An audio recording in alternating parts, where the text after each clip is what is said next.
Hello and welcome. I'm Asuma Otomaru, and you are watching NewsX World. Let's take a look at some of the top stories. Israel has ordered its military to block an aid ship from reaching Gaza, although the Gaza Humanitarian Foundation says aid operations have resumed amid chaos. Meanwhile, thousands protest in Tel Aviv against the current government. President Donald Trump has ordered National Guard troops to Los Angeles amid immigration protests overriding California Governor Gavin Newsom's opposition. Meanwhile, Newsom has criticized the move as purposefully inflammatory. Russia will begin transferring the bodies of Ukrainian soldiers to the border by train within hours, according to Lieutenant General Alexander Zorin. However, he noted there are signs the transfer could be delayed until next week.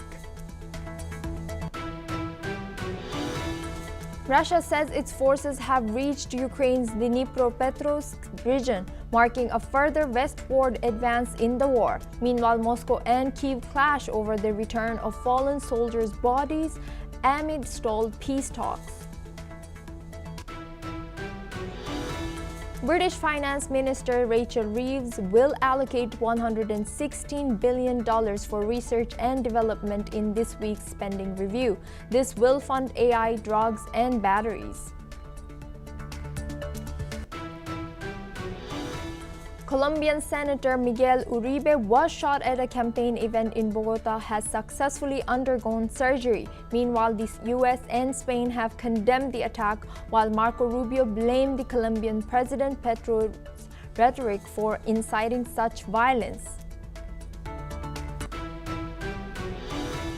Taiwan's Coast Guard conducted joint drills with the military amid growing gray zone threats from China.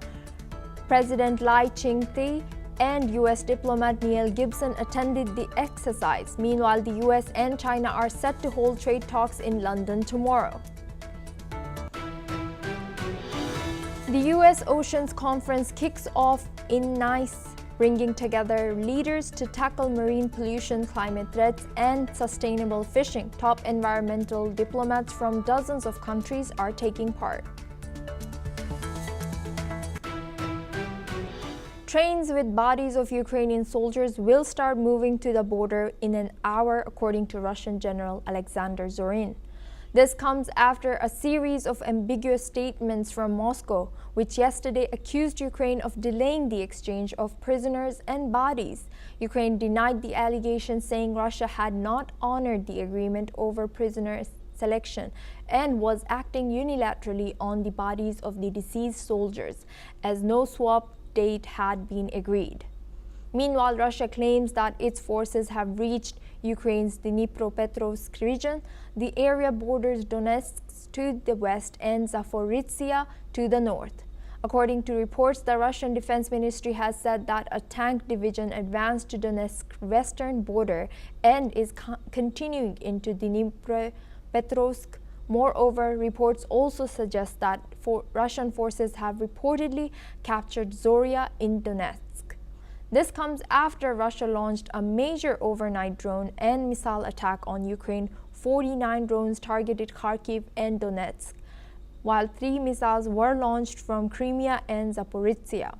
Ukraine says it downed 40 drones using aviation missile units, electronic warfare, and mobile fire groups. Meanwhile, in Russia, drone attacks prompted temporary suspension of operations at Moscow's 2 major airports. Russia's defense ministry claimed 61 Ukrainian drones were launched between June 7th and 8th, targeting Moscow, Crimea, and the regions of Bryansk, Belgorod, Kaluga, Tula, Oriol, and Kursk. Now we have guest Professor Georgi Toloraya. He's an international affairs expert joining us live from Moscow. Welcome to NewsX World. Thank you for joining us today. Let me ask.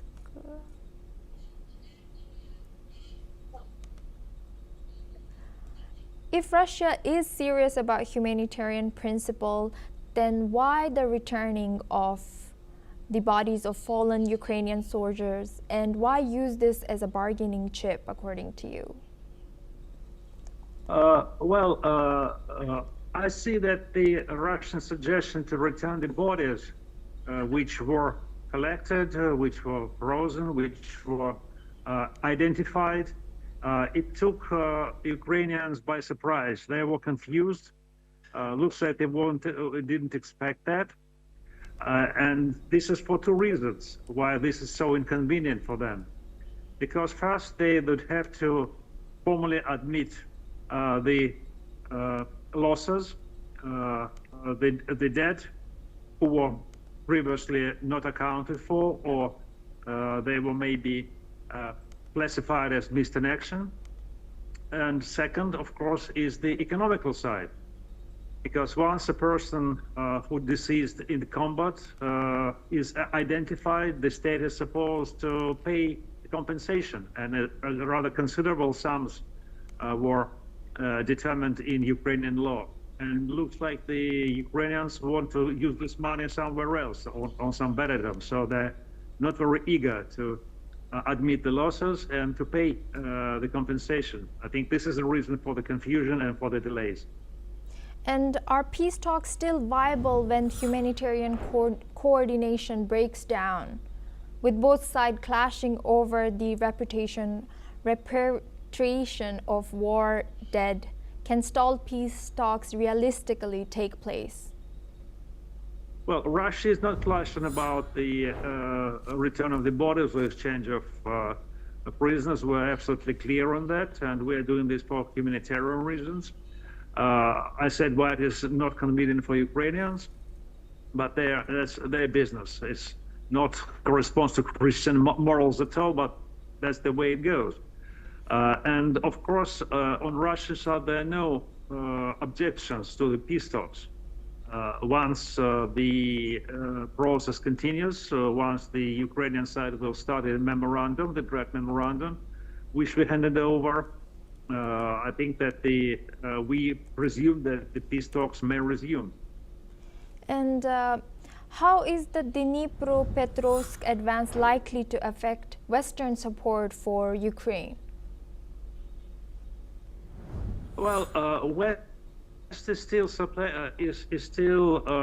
trying to support Ukraine regardless of what they're doing. I'm speaking now about the Europeans, European Union. So I don't know what else could happen for the West to stop the support of Ukraine. And according to you, how do you think such delays in case the delays happen of the fallen soldiers transferring of bodies, how do you think it will affect the international perceptions of what Russia and Ukraine agreed on the last talks? We made the suggestion, and the Ukrainians, I understand, they accepted it. Now they're procrastinating on their obligations. As I've said, that's their business. Russia is not very much eager or very much saddened by keeping these borders longer. If Ukrainians won't take them properly, we'll have to bury them. And of course, that adds to the situation when the support of Ukrainian state should wither, but still it doesn't happen. I don't know what else they should do for the world to understand their true nature. And in case this does not take place or gets delayed, the body exchange is a sign of that both sides are moving further away from ceasefire talks. Can this be a sign taken as that? Well, I'm telling you for the second time, or maybe not, I can repeat it, that's not Russia who's moving away. That's not both sides are moving from the peace talks. That the Ukrainian side was moving from the peace talks. Thank you very much for joining us today. Now we move on to our next story. The Gaza Humanitarian Foundation has said that it will open 2 aid distribution sites after keeping its sites closed yesterday over what it said were threats from Hamas against its staff. The announcement on GHF's Arabic Facebook page warns Gazans against showing up to distribution sites before they open, saying they may not be able to serve those who violate the rule. Meanwhile, the military has named 2 more soldiers killed in Friday's building explosion in the southern Gaza Strip, during which 4 in total were killed and 5 were injured. The slain soldiers were 23-year-old Tom Rothstein from Ramat Gan and 20-year-old Uri Yonatan Cohen from Neve Yarak. Both served in the elite Yahalom Combat Engineering Unit. The building was booby-trapped, and the explosion caused the structure to collapse on the soldiers. Later, Hamas claimed responsibility for the attack. Amid intensified military operation throughout Gaza as negotiations for a new ceasefire and hostage release deal continue, Hamas has released a new photo of Israel hostage Matan Zangokar, claiming Israeli troops were besieging the area where he was being held in Gaza and threatening to execute him should troops come near. The military stressed in a statement that no attempt had been made to extract Zangokar. Hamas has previously said it would execute hostages if Israeli troops were seen approaching areas where they are being held in August 2024. Hamas murdered 6 hostages in Rafah as Israeli forces operated nearby, though the troops were unaware of the hostages' presence.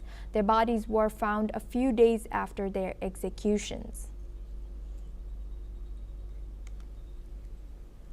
Now we have guest Martin Saerites. He's an international affairs expert joining us from Quito, Ecuador. Thank you, Martin, for joining us today. According to you, what prompted the GHF to reopen its distribution sites today amid chaos, and what precautions are being taken? So basically, Israel takes all of the precautions that the international community stands for. Israel is working with the UN and trying to get all of the precautions and all of the easier and most effective way to get to the civilians and give them all of the food, all of the medicine that they deserve. The thing is that Israel needs to be absolutely sure that they're not using this as a pretext to get weapons inside of the Gaza Strip, because during the years, Hamas has been getting a lot of weapons through so-called humanitarian aid and through this kind of activities. So right now, Israel needs to be 100% sure this is not going to happen. And recently, we were not hearing a lot about Hamas's action and retaliation against Israel. Where do you think these sudden threats stem from, and what does the escalation between them mean? So right now the escalation is getting further, but for a good way. Like Hamas is going to be in the next year almost eliminated. Why? Because Hamas is not only fighting Israel, they're fighting also their own people.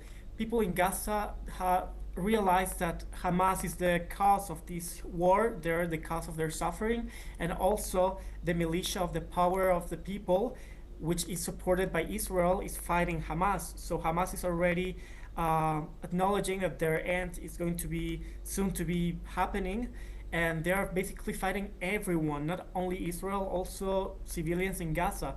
Hamas is killing people that are going to these centers of civilian aid, and they're killing people in order to use them and to use this as a false flag and to give all of the guilt to Israel, which is not true. So right now Hamas is going to do everything they can to be against everyone that is going to put in consideration their own existence. They're fighting everyone, even within the Gaza Strip, and it's gonna be a harsh time, but at the end this is gonna be absolutely necessary for the good of the future of the people in Gaza and for the state of Israel. And according to you, now switching gears for a moment, why is Israel blocking the latest aid ship that's coming into Gaza? If we're talking about this 40 um, 40 people ship that is including the activist Greta Thunberg, I think this is absolutely a joke. This is not going to help the people in Gaza at all. I think these people are just opportunists and people who want to take advantage of a very serious situation for their or for them own interests and for getting attention for global people, and also for actually it's well known that these organizations are taking money from a lot of NGOs. So basically this Greta Thunberg is an opportunist and she wants to profit out of the suffering of other people, and basically she's a clown. Um, and going back to the topic, what measures are being taken by the Israeli government to ensure the security of the hostages, the Israeli hostages still held by Hamas? So basically, the Israeli army, they went into Gaza and they're trying to go into the hostages to take them back. Unfortunately, there are absolutely spread all over the Gaza Strip. It's very difficult to know where they are because Hamas infrastructure is very, very huge, and they have been expending millions in this terror infrastructure. Right now, the IDF is trying to reduce the soldiers' lives, and they're actually supporting the people of Gaza and these militias that are against Hamas. They are fighting for liberating Gaza from Hamas. They are fighting for their freedom, and they want to cooperate with Israel because they know the enemy is Hamas, not Israel.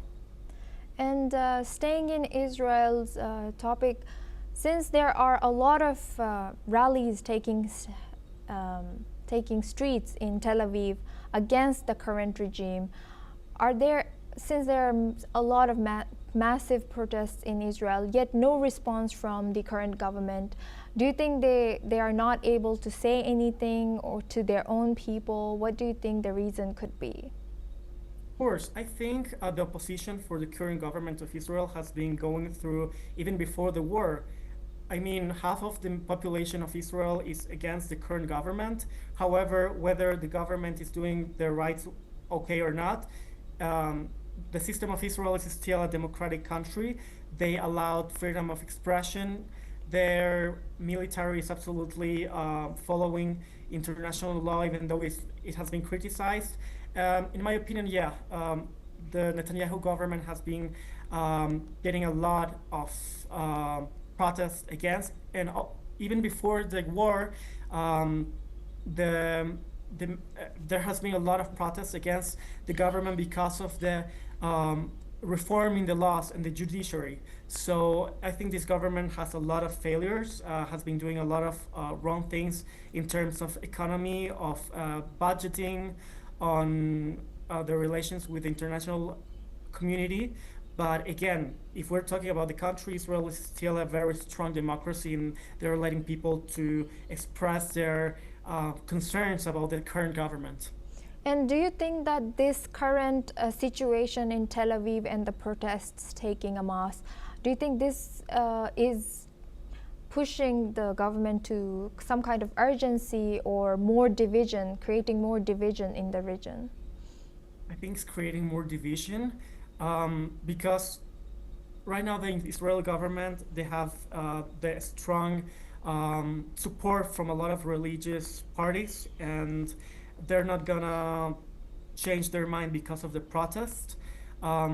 But still, the protests are there, and they're showing that half of the Israeli population are against a lot of policies that have been taken throughout the year and even before the war. Right now, what is being taken in consideration is how the religious parties are going to be supporting Netanyahu, because they are asking for a lot for their own communities. They're asking for giving up on drafting for the Haredi community. They're asking for more budget for Haredi community, for new settlements. So these issues are very important for the Israeli society, and a lot of Israelis are against this because it diminishes the future of the democracy of Israel. But right now, it's still a democracy, and even though the Israeli government has been doing a lot of mistakes, I think it's still a very strong, legit democracy, and I hope the government get in terms with the demands of half of the population. Before we wrap up, I would also like to touch down upon this topic. And do you believe that international diplomacy will be able to resolve the current situation in Gaza and Israel, and securing hostages release as well? I think the international community need to, especially the UN, they need to start um, having conversations with Netanyahu, because unfortunately the UN has been biased against Israel in a lot of issues, and instead of bringing the Israeli government closer for a deal, they're bringing it the opposite, because Israel feels that these organizations have been either willingly or unknowingly supporting Hamas. For example, UNRWA in the Gaza Strip, this UN organization has been they have been getting used for Hamas for a lot of their activities. So the Israeli government is it's very concerned about this, and they're not trusting the UN anymore. I think the UN needs to be closer with the Israeli government. They need to stop being biased and supporting both sides of the war. And once the UN gets in terms and stop being biased against Israel, maybe the Israeli government can take in consideration the voices of the international community when it feels that it's not being against Israel or supporting just one side of this war. Thank you very much, Martin Sari-Wrights, for joining us. Now we move on to our next story. Taiwan has held joint drills with its military and Coast Guard to prepare for what it calls China's growing gray zone threats. These threats include sand dredging and cable cutting tactics Taipei says are meant to wear down its defenses without sparking a war. The exercise, led by President Lai Ching-te and in Kaohsiung, simulated a ferry hijacking by international terrorists. The Coast Guard, backed by Army and rescue helicopters, boarded the ship, neutralized the threat, and evacuated casualties. A Navy anti-sub helicopter also joined, marking the first time these air assets have trained together in this way. The drill featured Taiwan's advanced Anping class corvette, built for coastal combat and missile strikes. President Lai praised the Coast Guard's frontline role in defending Taiwan's democracy. He vowed to boost national resilience and rejected Beijing's claims over the land. Now we have guest Roger Liu. He's an assistant professor at National Sun Yat-sen University, joining us live from Taipei. Thank you for joining us today. Welcome to NewsX World. Could drills like this, even if explicitly defensive, risk escalating military tensions or miscalculations with China?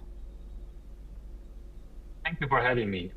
This drill is held in Kaohsiung, as you have said, and this is actually the city I'm based in, and the university I'm teaching actually is right next to the harbor of Kaohsiung, which ranks the 15th of the world, and this is the largest business port of Taiwan. So I think there, of course, is a symbolism of doing a joint drill in the most important port in Taiwan to counter the coming possible blockade and quarantine imposed by China towards Taiwan. So if we go back to your question, whether this is going to kind of raise the hostility between Taiwan and China, I think this is, like you have mentioned and indicated, very defensive in the nature. So what we're doing here is actually we bring different branches of the forces all together for the first, not for the first time, but as for the Navy anti-submarine warfare warfare forces to join is for the first time. So this actually is to show to the international society that Taiwan has actually treating the blockade and the quarantine imposed by China very seriously. And the second thing is that if you notice, President Lai Ching-te has been accompanied by a U.S. official who is also a branch head of the Kaohsiung office of AIT, the de facto embassy of the United States to Taiwan. So that means that the U.S. has been working and collaborating with Taiwan all together on the security issues regarding this. So I think for this, the day is very hot, and this is actually halfly open to the public. So I think, that the government of Taiwan actually is going to show not only to the international society, but also to its public about that they are ready for the coming challenge from China. And building on that, what does President Lai's presence signal to both Taiwan and China during these exercises? Well, when the president attends the event, it means that it is the national event, it is the first level strategic event, and this is the event that the leader of the government, the highest leader of the government, stresses. So I think his presence and his attendance actually is a showing of the determination of Taiwan regarding the importance of the event. And is there any evidence that Taiwan's foreign allies, such as the US or Japan, had a role in advising, planning, or providing intelligence inputs for these joint military and Coast Guard exercises? Well, although this is done discreetly and under the table, but mainly in the circle of strategic and political planning in Taiwan, actually, we know that the U.S. has been sending more staff and troops here in Taiwan. For example, they had stationed 500 military-related staff in Taiwan, and now they are going to increase to 1,000. So the U.S. has helped Taiwan in different aspects regarding security. For example, the training of the military staff, the pilots, the sailors, and the Marines in different parts of the U.S., and the joint drills and the plannings of the scenarios here in Taiwan. And so now we see more and more U.S. soldiers on the streets of Taiwan and different parts of Taiwan. Actually, that helps to secure and to assure the minds of the Taiwanese as well. You've kind of already touched down on the answer on in the first question, but how closely do Taiwan's drills and gray zone strategies align with broader U.S. defense policies and objectives in the Indo-Pacific region? Well, U.S. and Taiwan's national interest is aligned in this sense. Like you have said, well, for the past few years, we have seen that the PLA has been trying to surround the island with different forces, including the air forces and including their naval ships, including their Coast Guard ships. And they are trying to impose different kind of strategy, including threat, including the show of a power, including the possible quarantine and blockade. So this actually has posed a very serious threat, security threat to the Taiwanese. And the gray zone operations, as you have mentioned, also impose a very